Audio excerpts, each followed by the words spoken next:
What's up, everybody on Corrupted Nation? What's up to all the fight fans out there? I'm going to give my little bit of predictions here. I've already got one wrong. I'll be straight up and honest with you. I had Bird. I know he's 36, but I still, something about it, I thought he had a good chance still, and he lost. I think we're going to see some kind of knockout in the next one. I think Stammen's going to get a knockout.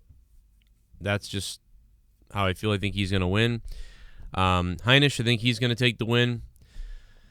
Alex Caceres versus Chase Hooper. I think Chase Hooper is going to nail it, man. He's like a robot right now, I feel like. I think he's locked in. His one loss is like, it was kind of a ridiculous loss. So I just think he's on a cruise right now, and I think he's so locked in technical. So I think Chase Hooper's going to win that fight as well.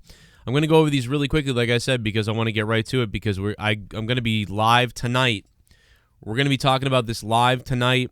I think I may start as the main card is starting and give you my reaction to the fights, or at least I'll be live after to review it. So just stay tuned and look for that. I'll tweet about it too, at JCS Commentary on Twitter, and I'm going to be live on my other YouTube channel, my bigger one with 68,000 subs, so go over and subscribe there, Joe Cronin Show. And we'll have a good time, man. We'll party. I'll drink some Coronas and throw the bottles at my walls in my house and just bash myself in the head with them as we watch the UFC 250. Obviously, UFC 250, I don't think is going to be better than 249. 249 was just so wild, dude, going into it. We knew how crazy it was going to be, and it was. So just no chance, really, on that. I mean, we'll be lucky if we get a couple fights that are really good, I think. This card did get a little better than it was originally. So obviously there may be some of you guys out there know a heck of a lot more about it than me. I'm just giving you my thoughts because people asked me, although I am a more middle-of-the-road type of guy as far as UFC goes. I bounce back and forth, but I am back pretty much in full force because of how bad all the other sports are. And I've watched UFC since 1995. It's just that, I'm always off and on with it. And I always tell you guys that, to be honest. Sean O'Malley, I think that's like the biggest lock of anything, man. I don't even bother explaining anything in that fight. I think Sean O'Malley is going to absolutely win that fight. Like, no chance at all for Eddie in that one, as far as I'm concerned. Neil Magny, I think, is going to take his fight with Rocco. That's going to be a close one, though, to be honest. And I mean, Rocco's always, he's never really been able to set it off, but he's always looking to get in there and fight. So he's one of those guys, man, if he racks up a win here and another win after that, now you're talking about a serious game maybe for him. If he can get a fight that's a little more serious after that, but he's probably going to rack up one or two more of those first before anything like that happens. But I mean, Rocco is Rocco, and he could definitely win this fight, but I am going to go with Neil in this case, just because he's hard to knock out. He's hard to... If anything, it's going to decision, but it's just hard to. I think it's going to be harder to knock Neil out. Corey Sandhagen, I think he's going to get the win over Sterling. I think Sterling's going to have trouble shooting or going down below on him. He does have some better punching ability than he used to. I think he's worked on that, but I don't know that much more about what he's been doing recently, to be honest, because I've been out of it a little bit. So I'm just going Sandhagen, man. I think Sandhagen's going to be able to avoid him and move around so much that Sterling's not going to be able to get into that position that he wants to get into. So maybe he'll start rolling into the punching aspect of things, but I think Corey Sandhagen's is ahead of his years almost, the way he's right now, the way he's going. I think he's like 27 or 28 maybe. He might be 28 actually, so maybe he's not, but either way, I'm going with Corey. Asanzo versus Cody, another not Corey, Cody Garbrandt.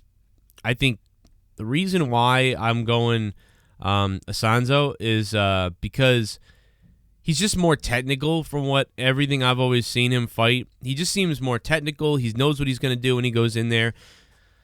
Cody is going to be as wild. Like, that's I'm trying to explain this to some people, maybe don't even know the guys. I mean, Cody's just wild.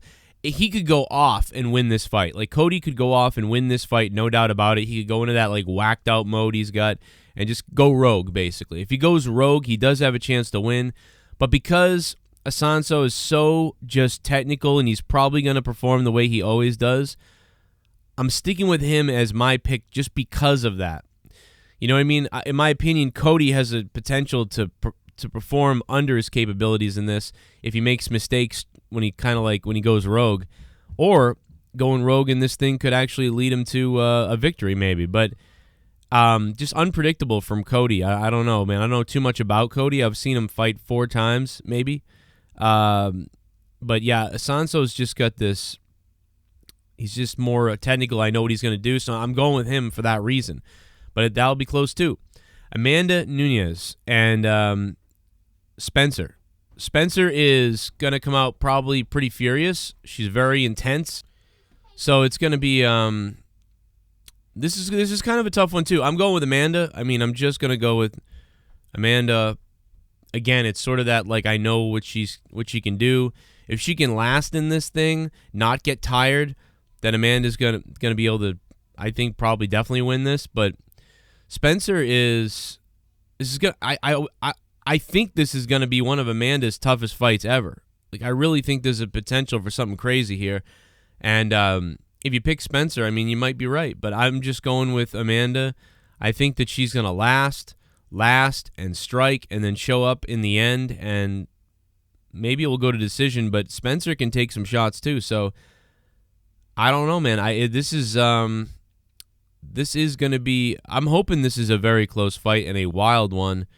And I think this is also, I think Spencer a lot of credit in this. This is going to be a very tough fight, I think. But I am going to go with Amanda in the end. And there you have it. Those are my picks. Very quickly, trying to get them out the way as quickly as possible before this thing really sets off.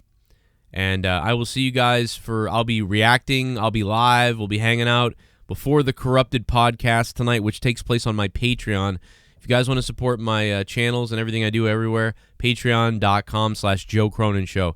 There's a 2.5 hour post show from Monetize This last night that you probably didn't hear at all. It's up on Patreon only. It's 2.5 hours. Me, Jesse, Tex, Drew, Monica, everybody, just a whole bunch of people. It's a crazy time. It's all up on Patreon right now. You can download the podcast. I'll be live on my other channel, Joe Cronin Show, probably around the start time of the pay-per-view. Otherwise, I'll be on somewhere in the middle of it, and we'll be hanging out, talking, reacting, and we'll see how these picks went on my other channel, Joe Cronin Show, tonight. And I hope you guys are there in the chat. We'll all be chatting and talking about the fights. We'll all be having conversations about UFC and about whatever, too. We'll be talking about other things, but mostly UFC. We'll be focused in on this UFC only. So come on over, enjoy it, and we'll see you guys there tonight. And let's have some fun. And then Corrupted Podcast takes place right after UFC 250 on my Patreon, and we hope you guys can sign up on that and check out the Corrupted Podcast tonight. I'll see you guys in a few. And if you have questions or whatever, you can message me on Patreon, or you can tweet me. Tweet me at JCS Commentary.